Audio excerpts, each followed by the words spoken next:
हरे कृष्ण। श्रोताओं, आज हम श्रवण करेंगे मौनी अमावस्या की कथा। पुराणों के अनुसार कांचीपुर में एक ब्राह्मण रहता था। उसका नाम देवस्वामी था। उसकी पत्नी का नाम धनवती था। उसके 7 पुत्र तथा एक पुत्री थी।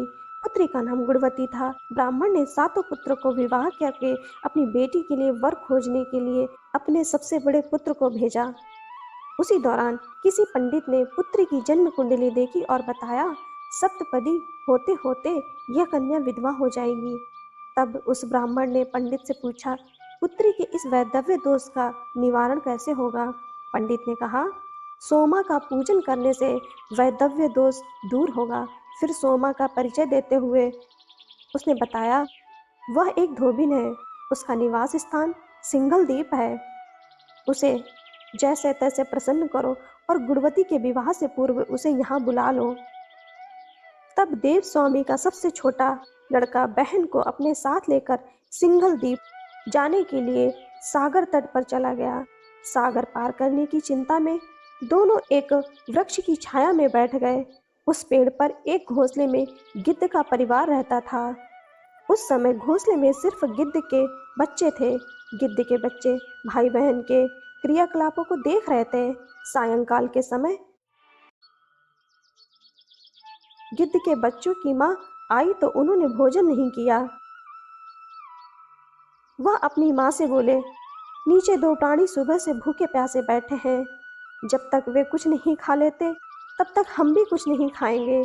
तब दया और ममता के वशीभूत गिद्ध माता उनके पास आई और बोली, मैंने आपकी इच्छाओं को जान लिया है। इस वन में जो भी फल फूल कंद मूल मिलेगा मैं ले आती हूँ। आप भोजन कर लीजिए। मैं प्रातःकाल आपको सागर पार कराकर सिंघल द्वीप की सीमा के पास पहुँचा दूंगी। और वे दोनों भाई बहन माता की सहायता से सोमा के यहाँ जा पहुँचे। वे नित्य प्रातः उठकर सोमा का घर झाड़ कर लीप देते थे। एक दिन सोमा ने अपनी बहुओं से पूछा, हमारे घर कौन बुहारता है, कौन लीपता पोतता है? सबने कहा, हमारे सिवाय कौन बाहर से इस काम को करने आ जाएगा? किंतु सोमा को उनकी बातों पर विश्वास नहीं हुआ। एक दिन उसने रहस्य जानना चाहा। वह सारी रात जागी, सब कुछ प्रत्यक्ष देखकर जान गई। सोमा का उन भाई बहन से वार्तालाप हुआ। भाई ने सोमा को बहन संबंधी सारी बात बता दी। सोमा ने उनकी श्रम साधना तथा सेवा से प्रसन्न होकर उचित समय पर उनके घर पहुंचने का वचन देकर कन्या के वैधव्य दोष का निवारण का आश्वासन दिया। मगर भाई ने उससे अपने साथ चलने का आग्रह किया। आग्रह करने पर सोमा उनके साथ चल दी।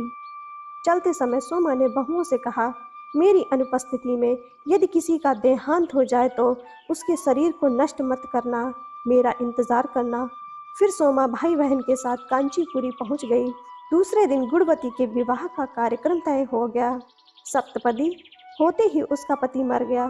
सोमा ने तुरंत अपने संचित पुण्यों का फल गुणवती को प्रदान कर दिया। तुरंत ही उसका पति जीवित हो उठा। सोमा उन्हें आशीर्वाद देकर अपने घर चली गई। उधर गुणवती को पुण्य फल देने से सोमा के पुत्र जमाता तथा पति की मृत्यु हो गई। सोमा ने पुण्य फल संचित करने के लिए मार्ग में अश्वत्थ पीपल वृक्ष की छाया में विष्णु जी का पूजन करके 108 परिक्रमाएं की। इसके पूर्ण होने पर उसके परिवार के मृतक जन जीवित हो उठे। तो श्रोताओं, आपने सुना अमावस्या व्रत की कथा। आपका जीवन मंगलमय हो। हरे कृष्णा। जय भोले बाबा की।